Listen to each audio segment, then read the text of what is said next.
And now it is time for me to talk about all of the books that I read in August.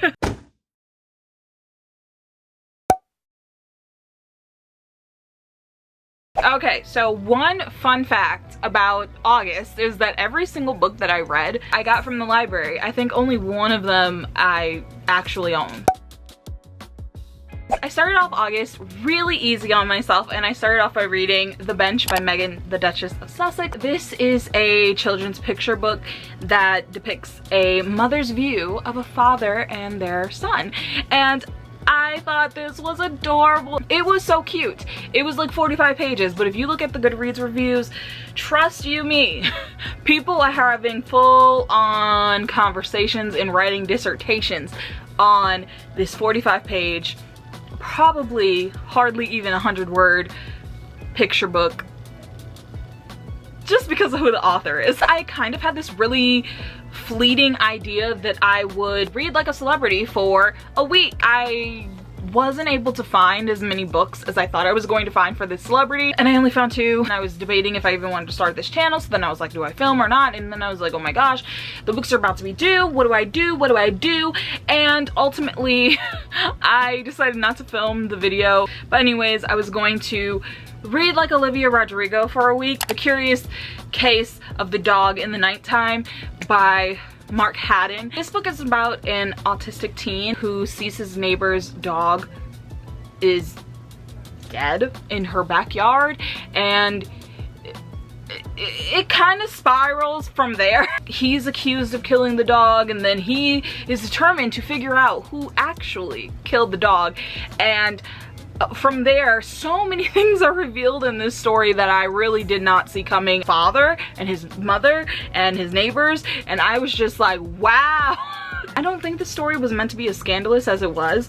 It was interesting. I was able to find The Marvels by Brian Selznick. This is like a generational story where you start off with like the great-great-grandfather, and then you see the family as they come, and eventually you get to our protagonist. My experience with this book was very interesting because the first half of the book is told completely through pictures, and I found that to be insanely entertaining, and I was totally into the story even though it was just pictures.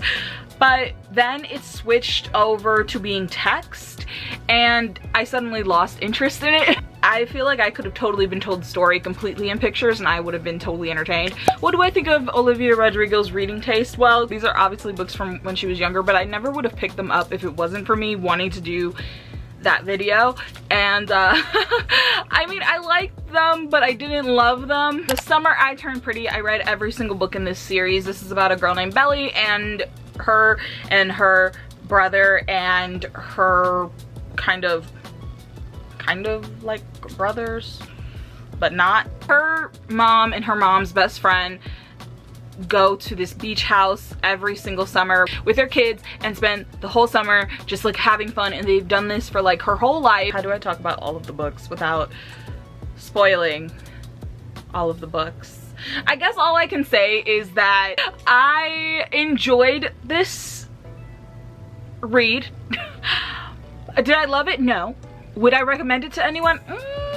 I'm very curious to see how the live adaptation goes of it, just because The Guest List by Lisa Foley. I listened to the audiobook of this one and I really liked it. This couple is getting married and they go to like this island or something that not a lot of people go to, but I guess they just wanted to be different.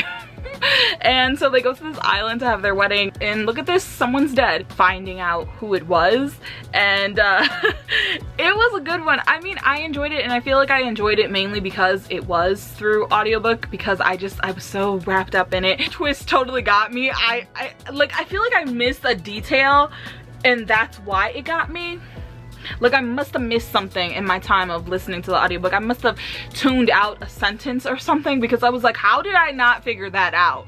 That should have been the most obvious thing to me. Just to keep with the audiobooks, I listened to All Boys Aren't Blue, which is by George M. Johnson, and I thought that this was just such a wonderful book. Getting to hear his story and just being so wrapped in it, I loved it. I thought it was so good. And then I also listened to the audiobook for The Poet X.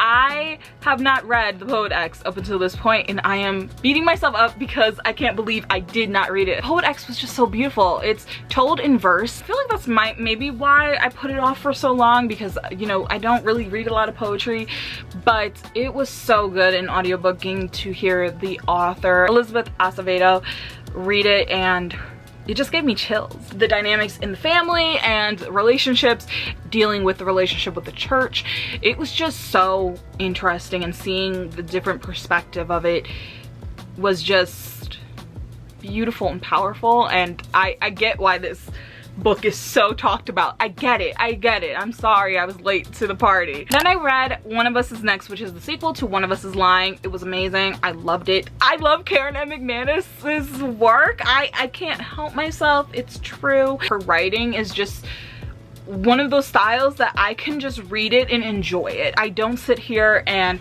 nitpick at everything. I'm not thinking super critically of it. I'm just enjoying it and having a good time. She's that writer for me. And One of Us is Next was really fun. I liked it a lot more than One of Us is Lying, but I feel like I need to revisit One of Us is Lying one of these days, because wow.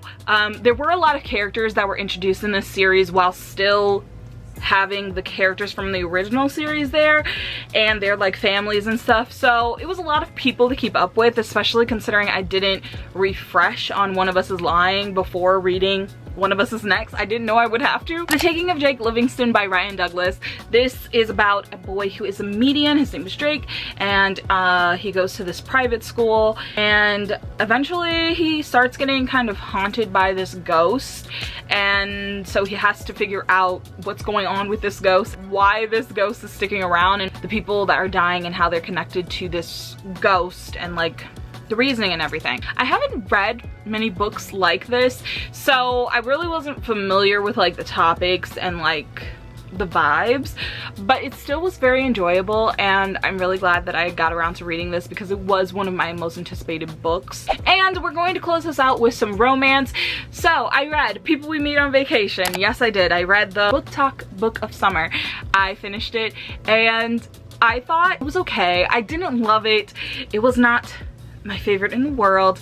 I just it didn't give what it was supposed to have gave at the highest level of giving. You follow Poppy and Alex, who have this tradition of going on summer trips together every single year, but they haven't been on one in 2 years, and this is the year that they kind of rekindle their friendship and go on a trip together. And a lot of things happen, and you get a lot of background story to them and like their dynamic and all of the past summers.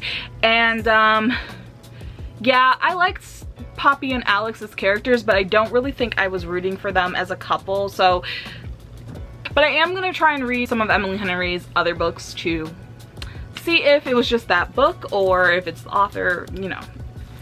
Last, I read The Royals Next Door, which I got as an art. It just came out August 31st. Piper, she is a teacher on this island. She lives with her mom, and eventually a royal couple moves in next door. This royal couple is very easy to picture in your mind. Like, I feel like it wouldn't take you a lot to think about it at the beginning of this video. You know what I'm saying? You understand? Yeah, you understand. Piper ends up getting into situationships with their bodyguard, and I love me a good bodyguard story. I was all for it, and once this story really got going, I think it was chapter 3, and I could not put it down. I just enjoyed it so much. It was just a really cute, fast read. I liked some of the talking points in it. So if you like royals in your story, they aren't like the focal point of the story, but it's still enjoyable, and it still has a lot of royalty in it. That is my first ever wrap up. It was a little rough. Honestly, don't know how to give you summaries. I don't know. It's the first one, so we'll figure it out. I hope that you enjoyed this. Let me know what you read in August. If you've read any of the books that I talked about in this video. Thank you so much for watching. I hope that September is nothing but good vibe. Bye. I'm not happy, but I'm not sad. Flux of emotions, my head's spinning now. I've been thinking too much.